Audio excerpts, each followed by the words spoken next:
life to be me. My life is ruined, Alex. No, I understand. I just think you need to go with it. But at least the president is concerned about it. When Alex Jones is like, there. Let's bring it down. Welcome to another episode of This Guy, the series where we pick one guy making America worse and explain why they suck. I'm Erin Ryan, host of Crooked Media's Hysteria podcast. And I'm Alyssa Mastromonaco, the other host of Crooked Media's Hysteria podcast. You know, Alyssa, if I have to be generous, there are some guys who I actually don't think I'd mind sitting next to on an airplane. Like, they might be evil, but they're not going to try to eat your face off while you're sleeping. If I had to pick a guy to sit next to, it would probably be Jerry Falwell because he's dead. Oh, see, I was going to say Samuel Alito. He would just do stink face the whole time. He wouldn't want to talk to me, which would be fine. But Erin, today's subject is a person who is so erratic and unhinged that she sets off primal alarm bells in my brain. I see her and my flight response almost takes over. Yeah, same. Today, we are talking about Laura Loomer, perennially friendless MAGA goblin whose desperate, racist histrionics were at one point a goofy sideshow. But not anymore. Somehow the final boss of MAGA face has won the trust of the President of the United States. Following the life of Laura Loomer, Alyssa, is a bit like unpeeling an onion that keeps getting more and more putrid the further you get in. On the surface, it's the story of an emotionally unstable woman with a maladaptive fixation on getting the attention of a world leader no matter what. But the further down you get, the more you see that her story is really about how technology has allowed the worst humans in the world to connect, befriend each other, egg each other on, and how now, because of that, they're the ones in charge. Well, as the Grateful Dead would sing, going to hell in a bucket, but at least they're enjoying the ride. Laura Loomer did not, in fact, grow alongside the slime mold that scientists have discovered on the rims of deep-sea hot water vents. She was born to two human parents on May 21st, 1993, in Tucson, Arizona. 1993? If you get nothing else from this episode, consider it a cautionary tale against doing stuff to your face when you're too young. Laura's father was a rheumatologist and her mother was a nurse. Laura has described her childhood as very violent. Her older brother suffered from severe mental illness. When she was a tween, her brother attacked her mother and was sent to live in a residential facility. And after that incident, her parents divorced. Her older brother, the one who attacked her mother, grew up and started a clothing label that sells hoodies festooned with inscrutable anti-democrat designs that looked like they were put together by a disturbed person. Her other brother grew up to be a bit of a shitposter. Great family overall. Laura's dad got custody of Laura and her other brother and promptly sent them to a boarding school called the Orm School, which is a, quote, ranch-based private school north of Phoenix that closed down permanently in 2025 due to a lack of funds. Laura was one of 32 people in her entire class and helped manage the rodeo and football teams. Honestly, that school sounds like it slaps. It does. Laura's classmates say that she was an attention-seeking asshole. A 2025 New Republic article by Nina Burley describes high school Laura as, quote, blonde and pudgy, and quoted a classmate who said, quote, we were all close. You kind of just dealt with Laura. You felt bad for her. Another anecdote in the New Republic piece implies that her classmates thought that not even her parents really liked her.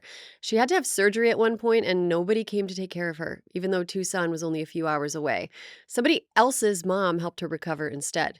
According to a classmate, Laura's parents put her in school to get her out of the way, and her dad, quote, wanted her gone. Laura describes her high school years as characterized by feeling anxious and depressed. Okay, Laura, there's a club for that. It's called Everybody, and most of us don't grow up to be psychotic racists. Reading between the lines about her early life, it sounds like Laura was off-putting and had no friends. Because, of course, kids can be cruel. I get it. And, of course, being a teenager is hard. But some of Laura's loneliness was her own fault.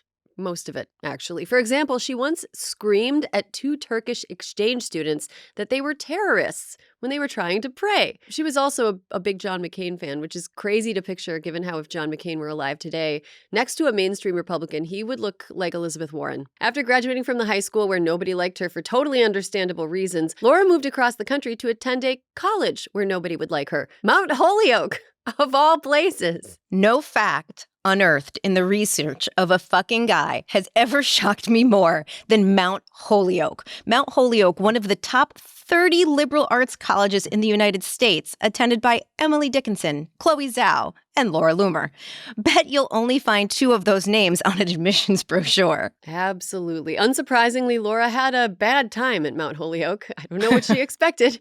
There was a school-wide message board that once contained an active thread entitled, "I hate Laura Loomer," Laura claims. We can't look up this particular message board thread anymore, but fact check says feels true. Feels true. Later, Laura would tell the New York Post that the venerated women's college was an indoctrination factory for woke and encouraged lesbianism, which might be a bit of a cope on her part. She only made it 1 semester at Holyoke before transferring to Barry University in Miami, Florida, a Catholic college that accepts 77% of applicants and that U.S. News & World Report ranks somewhere between the 395th and 434th best national university of the United States, out of 436. She's moving on down. Moving on down. In Miami, Laura found more of her people. Idiots? Yeah, idiots. Might seem like an odd choice for a Jewish woman from Arizona to land at a Catholic university in Florida, but it was at Barry that Laura learned that her unhinged brand of screeching could get her something that she desperately wanted but never got from her parents: attention. In 2014, she complained on Facebook that her university's Interfaith 9/11 memorial service was opened by an imam who, according to Laura, literally chanted Allahu Akbar. Allahu Akbar, which means God is greater, is something that Muslims say before many prayers. It's like getting mad at someone saying, "Dear God." Yes. Laura's a dummy, but loud dummies tend to get attention in the social media age, and her Facebook screed caught the eye of Gateway Pundit and Breitbart News. From there, she got invited to a David Horowitz Freedom Center gala in West Palm Beach. Getting to the smelly part of the onion already. The David Horowitz Freedom Center is an anti-Islam organization that has been designated a hate group by the Southern Poverty Law Center. It was at this hate fete that she met James O'Keefe, who at that point was at the height of his powers at the helm of Project Veritas, a sort of hidden camera pranks meets ethics-free journalism outfit that was all the rage during the Obama years. When James met Laura, Project Veritas was most famous for a stunt where O'Keefe dressed up as a pimp and tried to get tax advice from Acorn, an organization that aimed to provide financial advice and services to low- and middle-income people. The sting videos released by Veritas appear to show employees from Acorn offering O'Keefe and his prank partner, Hannah Giles, dressed as a spirit Halloween prostitute natch, advice on avoiding taxes. An independent investigation revealed that no Acorn employees had broken the law, but that didn't stop the uproar. The government ended its contracts with the organization, and it lost so much public and private funding that it eventually had to close its doors. So not to get too in the weeds here, but that's who Laura turned all hard-eyed over at this hate group party she attended. Once James O'Keefe accepted her offer of help, Laura got straight to work. In 2015, when she was a senior at Barry, Laura went around on campus secretly recording university staff as she pitched a pro-ISIS student club. Project Veritas released the video claiming that it showed the staff was into it, except that's not even what the video showed. To make matters worse, secretly recording conversations is illegal in the state of Florida. A staff member at Barry reported Laura, and Laura says she was suspended from college. Yeah, Laura says a lot of things about that incident, few if any of which are verifiable. In one interview that she did with a Florida political magazine, Loomer claimed that she graduated as valedictorian from Barry University. This despite her claim that she'd also been suspended during her senior year. Further, per Mediaite, local news was never able to verify any part of this story, whether she'd been suspended and whether she'd even graduated at all. I'll tell you what, Mount Holyoke wouldn't have given her a diploma after that stunt. No. Undaunted by that faceplant, Laura was busy doing other sting operations for Veritas. Laura appeared on a joke dating show, for example, called The Cannibal Cop Dating Game, hosted by comedian Pat Dixon. The Bachelor was Gilberto Valle, a.k.a. the Cannibal Cop, a former New York City police officer who had just completed serving 21 months in jail for posts online wherein he fantasized about killing and eating women, including his own wife. Perhaps the joke of having Laura go on the show has been lost to the intervening years, but here it is.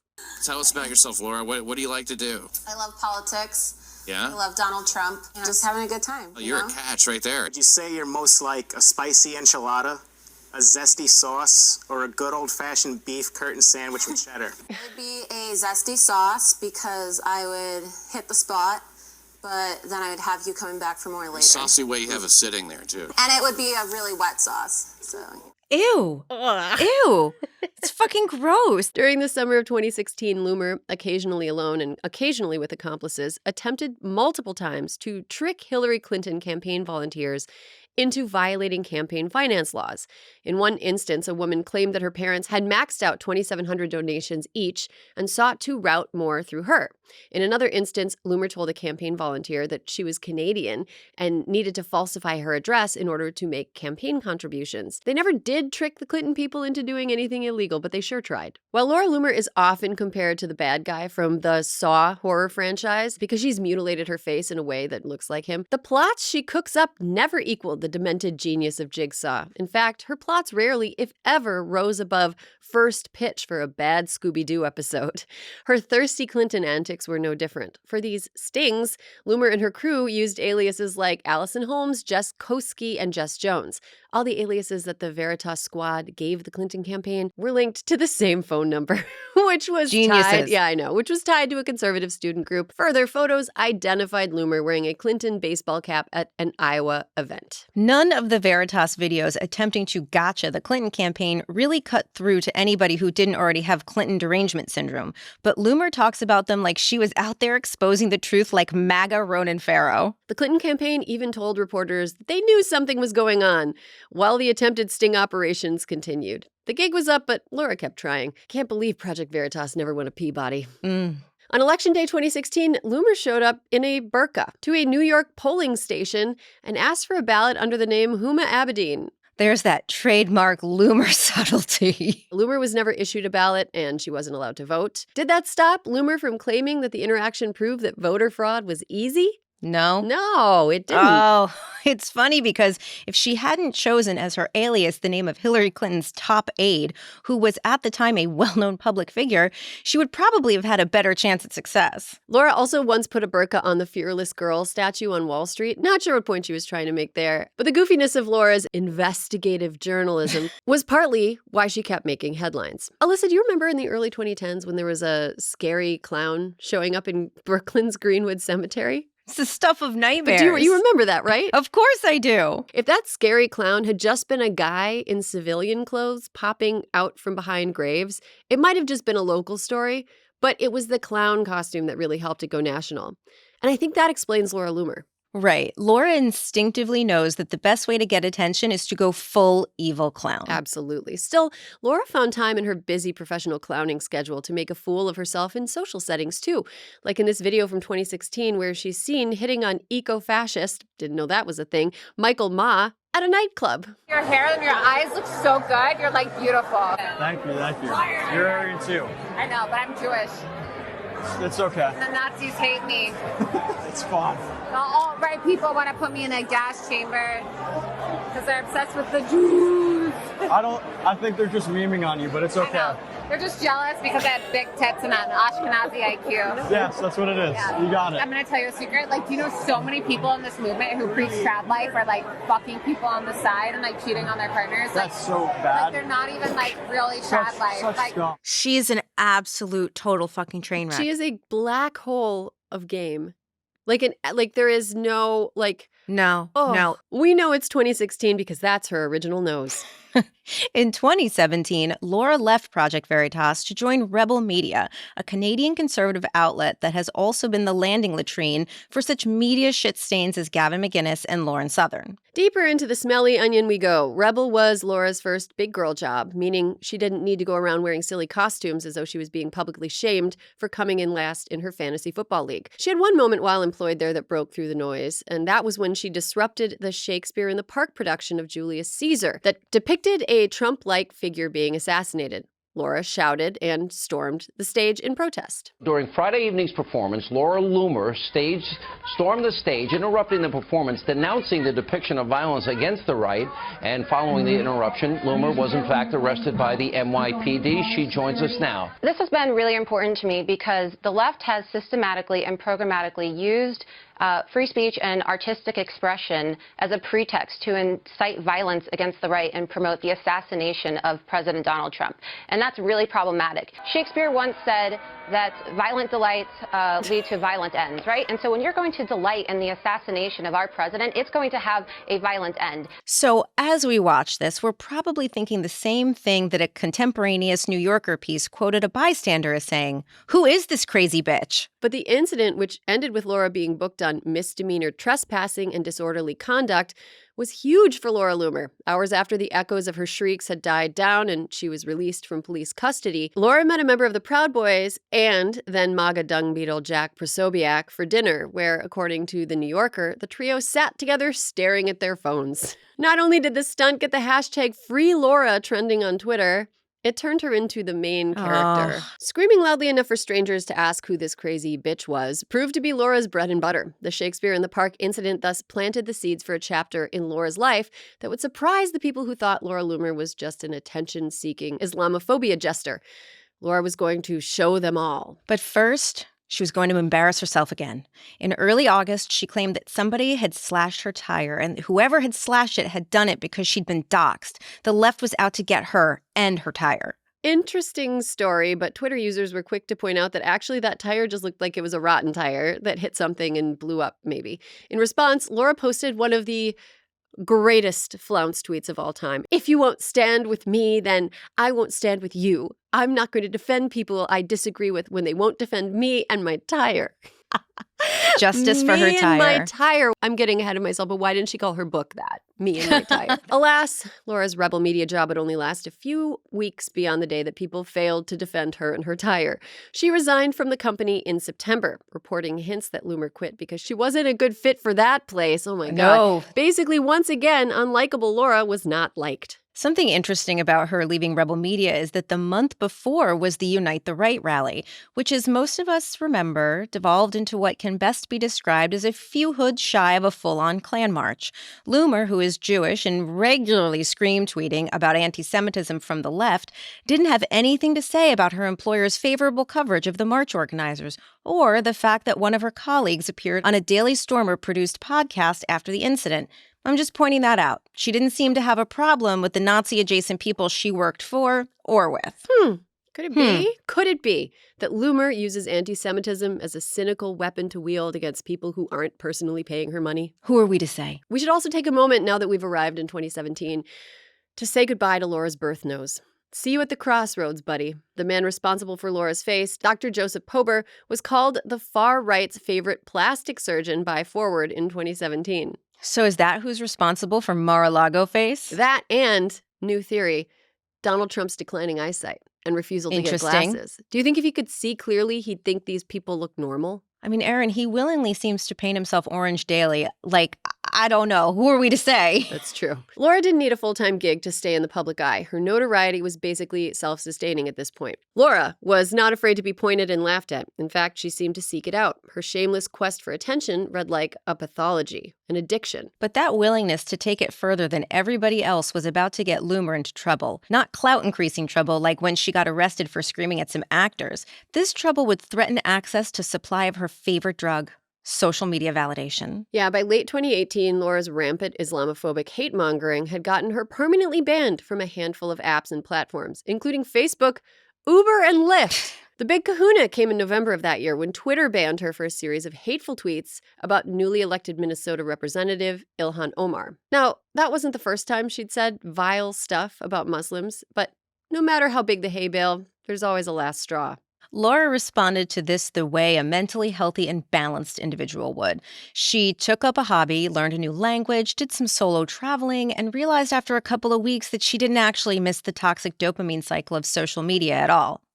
Just kidding. My life has been ruined, Alex, by people who have defamed me online. I am 25 years old, and it will probably be like this for the rest of my life. But what are they doing? I want to know what people are actually going to do. My life is ruined. Does anybody understand how ruined my life is? I'm sick of it. I don't want to listen to people tell me that I'm a conspiracy theorist. They don't know what it's like to be me. My life is ruined, Alex. No, I understand. I just think you need to go with it. But at least the president is concerned about it. That was so disturbing. It's so disturbing, but also like when Alex Jones is like, there, let's bring it down. She took it further, though. handcuffing herself to the New York City headquarters of Twitter, wearing something that resembled the stars that Jews were forced to wear in Nazi Germany, and yelling into a bullhorn. You are not going to silence me. This is not just about me, though. This is about the millions of conservatives who are censored and silenced on social media every single day. This behavior feels worthy of a 51-50 hold. The wild thing about this was that she only handcuffed herself to one of the double door handles, so people could still go in and out the other door while she yelled about Hitler into a bullhorn. If I stumbled upon that scene, I'd probably do a little U-turn and text everyone that we're going to work from home until this situation clears. Absolutely. Years later, Laura tried to sue the platforms that banned her, even after she was unbanned from a few of them. The Supreme Court rejected her case, but Loomer has threatened to continue fighting. We laugh now, but the Overton window is basically one big piece of curvy glass that goes around the whole building at this point. Desperate to turn the attention spigot back on, in 2019, Loomer announced that she'd be running for Congress in a deep blue Florida district that had been represented by Lois Frankel since 2012. It also just so happened to be President Trump's home district. Knowing what we know about Laura now, doesn't this feel in retrospect like she was engaged in some electoral histrionics in an attempt to get Trump's attention? Oh, definitely. So Laura won the Republican primary. Whoa, wait, what? Wait. She only got 14,500 votes, and that was enough to get her to the general. Another important lesson from Laura Loomer's life. Vote in primaries. Vote in primaries. Donald Trump endorsed her, not in person, via tweet, which is a weird way to endorse somebody who is permanently banned from the platform and couldn't see it unless somebody else told her. As expected, Loomer lost to Frankel in the general by almost 20 points. Could it have been that Laura's Twitter ban limited her outreach, or could it be that she only appeals to broken, demented people? During her abortive foray into political candidacy, Laura wrote a memoir called Loomered. Stop. Yes. No. Loomered, How I Became the Most Banned Woman in the World. Oh, wow. Which was released in October 2021. I can't believe you didn't read about this in the New Yorker's 2021 year-end best of list, right? No. I mean, how did I miss it? It wasn't reviewed by any mainstream publications, shock of shocks, but descriptions from people who have read it describe it as a litany of grievances, many of which were aimed at the tyranny of big tech. This is also a great time to talk about Laura's tiresome verbizing of her last name, Loomering. Loomering refers to Laura showing up somewhere and disrupting the scene. After creating a ruckus, usually by ambushing somebody or something and screaming at it, she'll post about it and declare that a subject has been loomered. One of my Crooked Media colleagues was a subject of a loomering back in 2017 when she showed up to the campaign office of a politician screaming about terrorism. The encounter ended with her being escorted from the building and everybody being a little freaked out. Loomered. The Bulwark's Tim Miller also has written about a positive loomering experience when Laura broke up a fight between him and Carrie Lake at a conservative conference. An important component of a loomering is insisting that you've won, even if you've completely face-planted or humiliated yourself. Hysteria is brought to you by Article. I'd been looking to add an oversized chair to the living room that could be a designated reading chair because sitting on the rug to reread Go Dog Go for the 500th time was not cutting it anymore. So I was so excited when I found one I absolutely love on Article. It's called the Riley Velvet Sleeper Chair in Hale Rust, and it's a perfect size to fit me and the girls. It came a few weeks ago, and I love how the rust color adds a pop of color to the room, but it's also so comfortable that I could happily get through the entire Dr. Seuss and related rhyming book universe. And just like all my Article furniture, I know it will last me for years to come when I can finally bust out the Sam Irby to my daughters. As has been my experience with all Article pieces, the delivery process was super smooth and hassle-free, and I love how the chair came mostly assembled so the setup was a breeze. Article offers a curated range of mid-century modern, coastal, and Scandi-inspired pieces that not only shine on their own, but also pair seamlessly with nearly any other Article product. This thoughtful design approach makes it incredibly easy to mix and match, helping you create a space that feels cohesive and stylish. Article takes great care in curating its collection, focusing solely on high-quality, meaningful pieces that will stand the test of time. There's no filler. Every item is chosen for its craftsmanship, design, and lasting value. Article offers fast, affordable shipping across the U.S. and Canada with options for professional assembly if you prefer a hands-off experience. And with Article's 30-day satisfaction guarantee, you can shop with confidence, knowing that if you're not completely in love with your new furniture, you can easily return it. This peace of mind ensures that you can invest in your home without hesitation. Article is offering our listeners $50 off your first purchase of $100 or more. To claim, visit article.com/hysteria, and the discount will be automatically applied at checkout. That's article.com/hysteria for $50 off your first purchase of $100 or more. Hysteria is brought to you by Nutrafol. Real change doesn't come from some big flashy moment. It comes from the routines you commit to. It's the small things you do every day that quietly add up over time. That's the idea behind Nutrafol. It's built around a simple, consistent approach to hair health that works from within and delivers visible results over time, not overnight. Nutrafol is the #1 dermatologist-recommended hair growth supplement brand, and it's the #1 hair growth supplement brand personally used by dermatologists. Nutrafol's hair growth supplements are peer-reviewed, NSF-certified for sport, and clinically tested to measure improvements in hair growth quality and strength. Nutrafol offers multiple formulas for men and women, tailored to different life stages like postpartum or menopause, and lifestyle factors such as a plant-based diet, so you get support that's actually right for you. Adding Nutrafol to your daily routine is easy. Order online, no prescription needed, with automated deliveries and free shipping to keep you on track.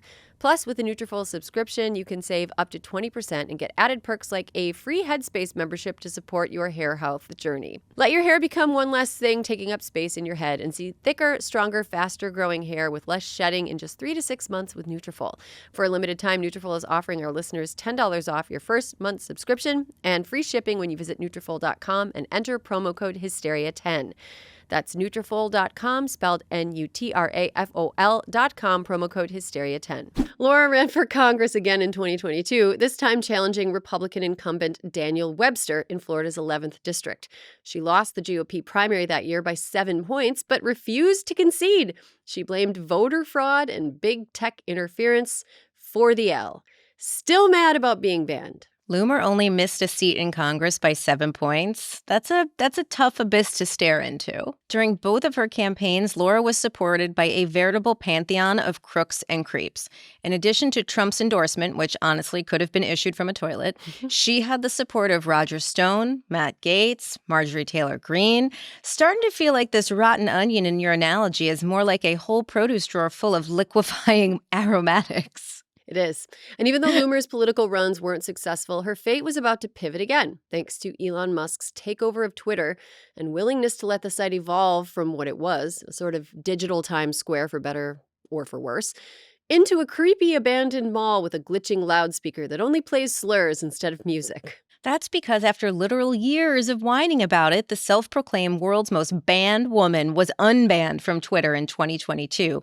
And from there, her popularity only ballooned. She might not have many IRL friends, but who cares about real human interaction when there are likes and retweets to rack up? In 2023, Laura's Trump worship intensified. She staged a demonstration outside of one of Ron DeSantis' book signings in an attempt to draw attention to what she suspected were campaign finance law violations on the part of the Florida governor.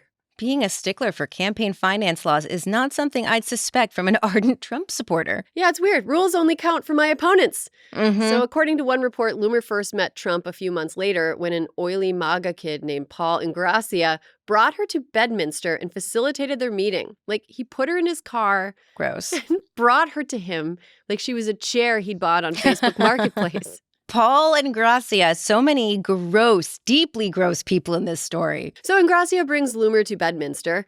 Somebody who worked for Trump pointed out that she was there in a, quote, fuchsia bodycon dress. How very 2014. And Trump waves her over like he's a geriatric Sebastian Bach, and she's a 30-year-old teenage runaway being summoned backstage. And here's what happened next, according to Nina Burleigh, writing in The New Republic. Quote, Loomer later that day posted pictures of herself with a grinning Trump on a balcony overlooking the golf course. Over the next 14 months, Trump shared Loomer content 86 times. By the end of the 2024 campaign, she was riding around on Trump Force One, most famously swanning down the Trump jet stairs when he arrived for a debate with Harris, and later standing by his side in huge dark glasses on a trip to New York for a 9/11 memorial service. Trump's late campaign buddy inspired raised eyebrows and intra-campaign panic. Social media buzzed with allegations that their friendship was more than platonic. Loomer's own tweets, including hand-holding emojis expressing her love for Trump and even crowing that he blew me a kiss at the Republican National Convention, did not cool the gossip. Let's talk a little bit more about that social media gossip, Loomer's troubling closeness to the president, and what she's willing to do in order to preserve it. First, Laura either hates the rumors and speculation about her and the president, or she, secretly loves them. But, whatever, speculation. She hates it if that's what her lawsuit against your least favorite uncle's favorite liberal, Bill Maher, is to be believed. On September 13th, 2024, Maher quipped on an episode of Real Time with Bill Maher that he thought that Loomer and Trump were doing it. Here's a compressed version of what Maher said. For example, who's that woman we always see in the pictures with Trump? I think it might be Laura Loomer. I'm just saying. She's potentially sleeping with Donald Trump. It's not Melania. I think she might be fucking him.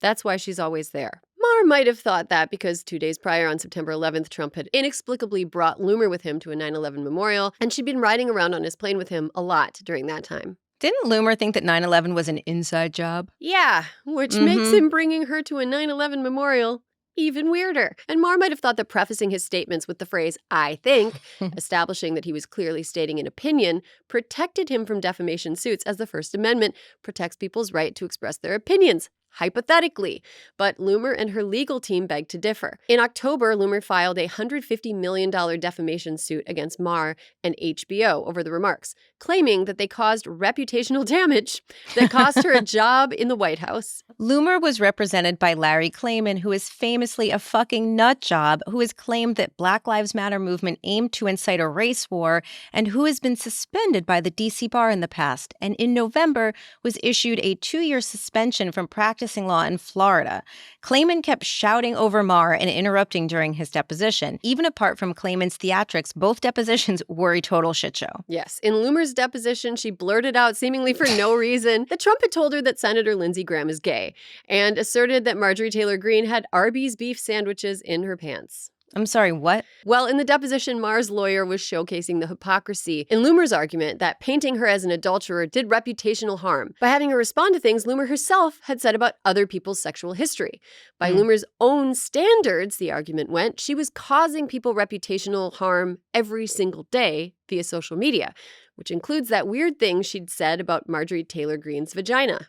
Didn't Marjorie Taylor Greene used to be among Laura's supporters? Yeah, but things soured between them at some point. There were a series of tweets Laura posted during the 2024 campaign that were so racist that Marjorie was like, whoa, this is too much. Pump the brakes. Pump the brakes. We know how prone to Twitter-induced conniptions Laura is, so could be that she was holding on to bad feelings over that, or it could be that Laura's daddy issues compel her to debilitating bouts of jealousy aimed at anybody who gets more attention from the president than she does.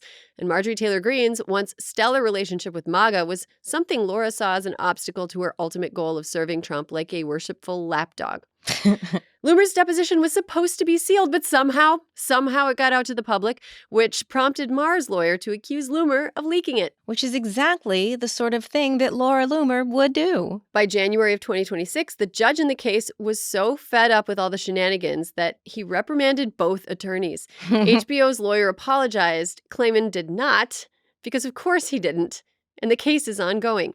So Laura gets selectively very upset when certain people accuse her of certain things, but it's not consistent. She's been accused of worse things than taking an old dick. At least she never got sight of the joy of getting attention through self-mortification. In 2024, she ate dog food as part of an ad read on her podcast. This is the bison product right here. It clearly says dog food topper. You can see on camera. Stop. Actually tastes good. I'm not going to lie. Wow. Yuck. She was promoting something called Positive, which according to The Independent is a MAGA-friendly dog food company.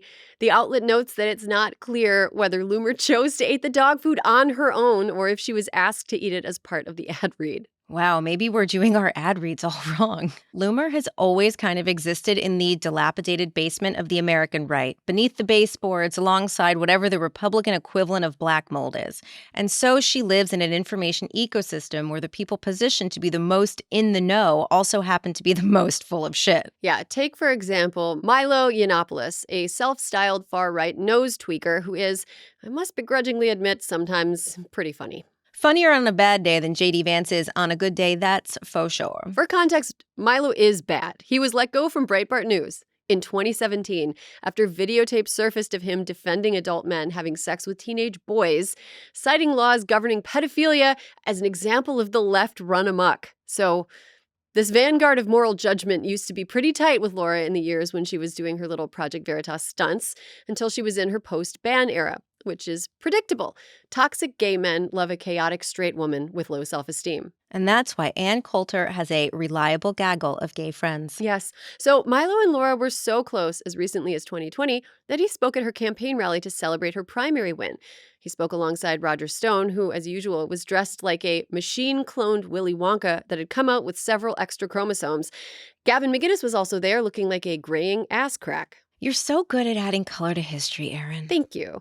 But by 2025, things between the Wonder Twins had soured. In a blog-length post on X, Milo referred to Laura as Monica Lewinsky, implying an association between Loomer and sexual favors performed on the president. So in 2025, Monica Lewinsky jokes had been tired for literally decades, but we do have to hand it to him for Moronica. Milo made several bonkers, bridge-burning claims in the post. Like, he claimed that Loomer was federally banned from owning a firearm because of her fragile mental health. Milo claimed that she'd been involuntarily committed to a psych ward by her father multiple times in the past 5 years. He claimed that she repeatedly threatened to harm or kill herself while she was banned from Twitter. This would have been when the two of them were still friends. Note to self, do not befriend Milo. Nope, that's good advice, Alyssa. Providing no evidence, he further claimed that Laura had extorted a former boss with a secretly made sex tape of the two of them. Things further ratcheted up between Laura and Milo after the assassination of Charlie Kirk. Now, Laura had been in the very recent past critical of Kirk, especially after Kirk publicly demanded the Epstein files be released in July of 2025. Loomer referred to Charlie as a political opportunist and a charlatan and claimed that his organization owed its success to President Trump's support. Could be, again, that she was jealous of Kirk. It's a pretty open secret that Kirk was welcomed in the Trump White House like an unofficial presidential advisor, whereas Loomer's many and persistent attempts to get a job working for Trump had been thwarted. In fact, according to Burley, there is and was a concerted effort among Trump's inner circle to keep Laura Loomer as far away from Donald Trump as possible. Wait, really? Yes. So we're taking a lot of tangents here, but consider it our version of the weave. So Maher's joke about Trump and Loomer having an affair relied on a less funny premise than what has been reported, because it's not that Trump was inviting Laura Loomer to all these places. Laura was inviting herself. She would just show up and try to get Trump to notice her and invite her to sit with him. This is a problem. As we all know by this point, what Trump does is usually what the last person he talked to said he should do. And Trump's advisors don't like that she can upset their best laid plans with our goldfish brain in chief just by showing up in something tight with a fresh dinner roll worth of fillers injected into her cheeks and chin and whispering some sweet xenophobia into his ear. Wow, Trump's cabinet, a group of people that includes such fonts of charisma as Stephen Miller and Russ Vought, are like, get this freak away from us. Yes, Loomer has been shit-talking Trump's cabinet for years as they've thwarted her efforts to get a high-level position working for the campaign or for the White House itself. She shit-talked Trump's staff, including Chief of Staff MAGA Large Marge Susie Wiles. She's claimed that she was supposed to be President Trump's press secretary, but somebody inside stopped Trump's orders from being carried out. She's claimed that she was also hired 3 other times, but that some saboteur failed to carry out Trump's wishes every single time. So if Trump had actually really wanted her to work for him, really wanted her there, and he tried to hire her, but somebody working for him kept disobeying really important orders that he was issuing, then why would that person still be in the White House? Wouldn't Trump fire that person for insubordination? Please don't try to inject logic into obsession, Alyssa. Even though many in politics are afraid to speak up against Loomer because, well, she's nuts, notice that she's never been on the In Crowd's podcasts. She's never been on Katie Miller's podcast, and Miller would basically interview RFK Jr.'s dirty jockstrap if it were invited to White House meetings. Nor was Loomer one of the rotating cast of ingrates invited on Charlie Kirk's podcast after he died. And our vice president decided the best use of his time was to host a podcast. You can kind of tell who doesn't want her there by noticing who isn't inviting her places. Exactly. It's not just Trump's staff that is wary of Loomer's, looming. According to the Burley piece, the Secret Service have something known as an LLP, or Laura Loomer Protocol. The aim of this is to contain Loomer when she shows up somewhere unannounced or tries to push or argue her way into rooms where she wasn't invited in order to get closer to the president. They try to redirect her to an area where she has less access to the president without upsetting her so much that she starts screaming. But LLP doesn't always work. I wonder what her Secret Service code name is. I bet she has one. I bet she has one. Here's another bit from Burley's piece that is pretty exceptional. She finds a way to get herself on the campus wherever he is, and then uses her cunning and ability to speak her way past people to get them to get her closer to him until he sees her, a source close to the White House told me. Once he recognizes her, there's a 50-50 chance he'll say, "Hey, Laura, come on over here." Turns out if you have absolutely no shame and don't care about being the most annoying cunt on the planet, you can get into a lot of places. That's how Loomer ended up in that White House meeting, where she claimed to have pressured the president to fire several members of his National Security Council over disloyalty. That's probably why so few people in Trump's inner circle are willing to go on the record about her. Laura seems to really believe that she's an indispensable part of Trump's trusted group. And while it seems that Trump enjoys being lavished with worship-like attention by a woman who, through his deteriorating eyesight, looks like a blurry version of the sort of person who might have won a regional pageant in the 90s, it does not seem like the adoration goes both ways. After a man with a weapon was found on one of Trump's golf courses in September 2024, Loomer posted on X in all caps, "I am driving to West Palm Beach, Florida to cover the attempted assassination attempt of President Trump. I will be posting updates from the scene once I get there. Protect President Trump at all costs." Now, does it seem that Laura Loomer is a little bit in love with Donald Trump in an almost like a Yolanda Saldivar as president of the Selena fan club type of way? She hasn't been publicly linked to anybody romantically in the past, beyond unsubstantiated rumors of sex tapes with other far-right figures, but has said that one of her relationships ended because Donald Trump was too important to her. Well, love is alive, folks. Late last year, President Trump was the one to publicly announce that Laura Loomer was engaged. We have a very beautiful young woman, very low-key, not controversial at all, Laura Loomer. And where's Laura? Laura! Where's your boyfriend? You're getting married. There's another couple that are getting married. When are you getting married? We don't know yet. We haven't announced it. So you're the first to announce it. Yes, you're the first to announce it. The man is sort of an NPC-looking guy who hasn't been publicly named, but Laura says they met on a plane. If there weren't an actual human man with her at this meeting, I'd say it had girlfriend in Canada vibes. Loomer says she can't wait to be a wife.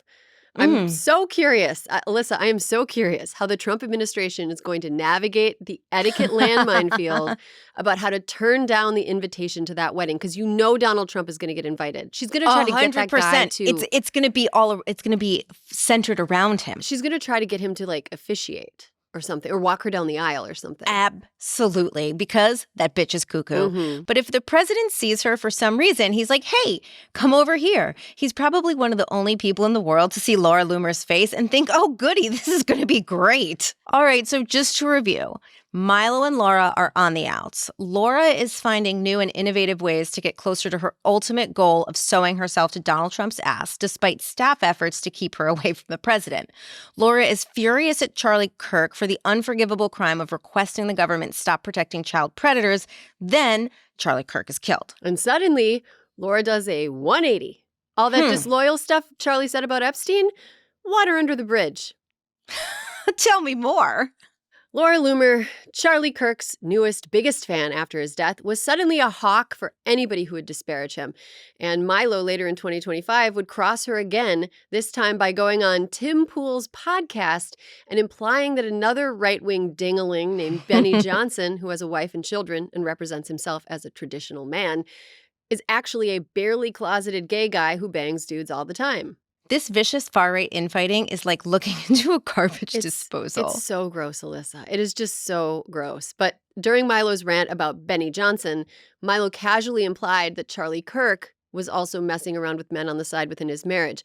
We cannot emphasize enough that we do not think that Milo is a reliable source. Yeah, there are other much more reliable sources out there about Benny Johnson's alleged extracurricular activities. We're not going to find them for you, but they're there. You said it, not me.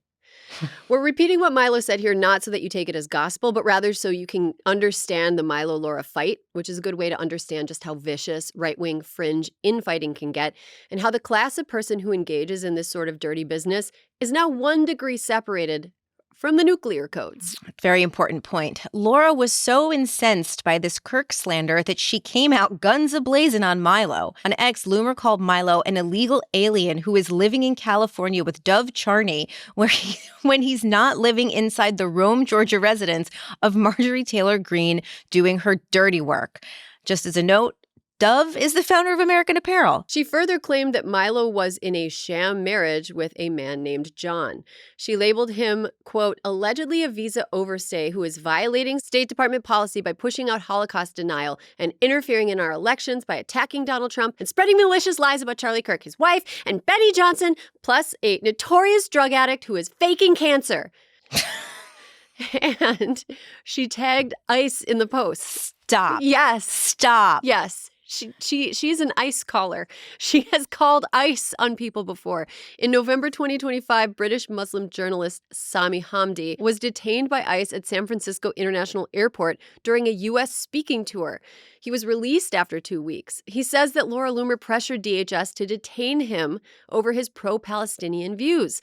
Laura Loomer claimed via tweet that as a direct result of my relentless pressure on the State Department and Department of Homeland Security, U.S. officials have now moved to take action against Hamdi's visa status and his continued presence in this country. Hamdi claimed that while he was in custody, the State Department seemed a bit flummoxed about why anybody was following Laura Loomer's orders about whose visas to cancel. But Milo is still in the country. As far as I know, yes. But you know what, honestly, Alyssa? I think Milo probably loved Laura's crash out. True. He's a messy bitch who loves drama, just like the president. Rumors that Laura is extorting people, weaponizing her sexuality, and in a dangerous mental state are pretty big accusations. Is there anything out there, apart from Maher's jokes and Milo's accusations, that back up any of them? It's impossible to know how much of what Milo claimed is true.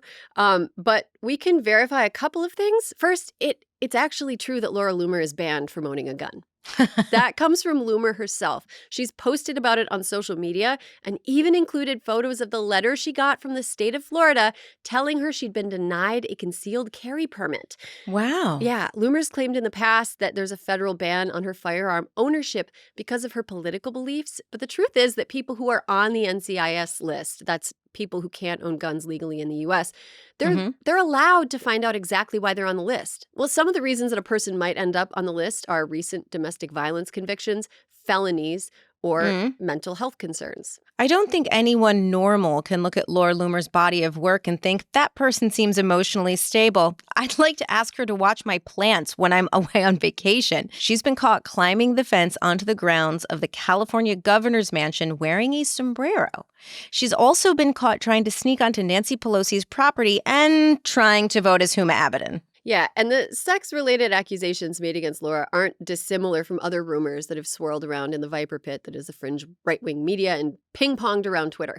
Like the report that Laura Loomer sexually harassed a male aide of Roger Stone and that a sex tape exists between her and another right-wing provocateur from years ago, plus that tape we played earlier when she lusted after a man for his Aryan features. I mean, she did once tweet that she thinks that parents should purchase recording devices for their sons so that their sons can secretly record every sexual encounter that they have with women so the women don't accuse their sons of rape. So... Oh, wow. So suffice to say, the salacious rumors Burleigh refers to about Loomer and Trump sound like a lot of recurring rumors about her, that Laura Loomer is both mentally unstable and sexually aggressive. Yeah. Loomer, like a lot of women who had shitty dads and in response have decided to handle that in maladaptive ways rather than going to therapy, is quite territorial about whatever man she's looking to replace her father with. Charlie Kirk, frankly, occupied a place in Trump's life that she was jealous of. He was in the way. Trump's staff, they're in the way. Most of the women that she's come out against, Ilhan Omar, AOC, and a deleted scorched earth roast of far-right Congresswoman Ana Paulina Luna. But Loomer, a fringe hate figure who became famous by getting attention, is now near the center of global politics. She's not supposed to be there. She wasn't invited. But she's posted herself there. She's proof that if you post hard enough and you don't care who you hurt, you can get close to destroying the world. Now, Laura Loomer has done and said so many repellent things that sexually servicing our wrinkly old rhinoceros of a president, if it were true, would not even crack the top 10 ickiest things about her. She's a gross person. She says gross things. Person. She believes gross things. And now this is where we're at. It's a depressing point. Woo! There you have it, Alyssa, Laura Loomer. How would you rate her on her matrix of fucking guys? She might be the hardest scheming sociopath we've come to date. Oh, really? She is, I mean, you have to think about it, Erin. Everything that has happened in her life is because she physically, like, she's willed it to be. She does not accept no as an answer. A scheming sociopath is someone who elicits a secret protocol from Secret Service. Yes. And she's without question a true believing zealot. I mean, I'm not sure what she believes other than hatred, but she's a true believing zealot. Yeah, I mean, the Islamophobic stuff goes all the way back to like high school. So I think we could, she's not like an opportunist. She's not a shapeshifter. No. She's in it to win it. She's in it to win it. I think she's a reckless dumbass because I think being a real interesting. I think being a real schemer, like I think of other scheming sociopaths we've talked about on this show, like Leonard Leo, for example. Oh, like, yeah, different kind of scheming sociopath in my estimation. Right. But she's like doing Scooby-Doo plots, and Leonard Leo is like playing a 50-year game of chess that nobody else knows that he's playing. Like there's like a difference. I think that she lacks the ability to restrain herself.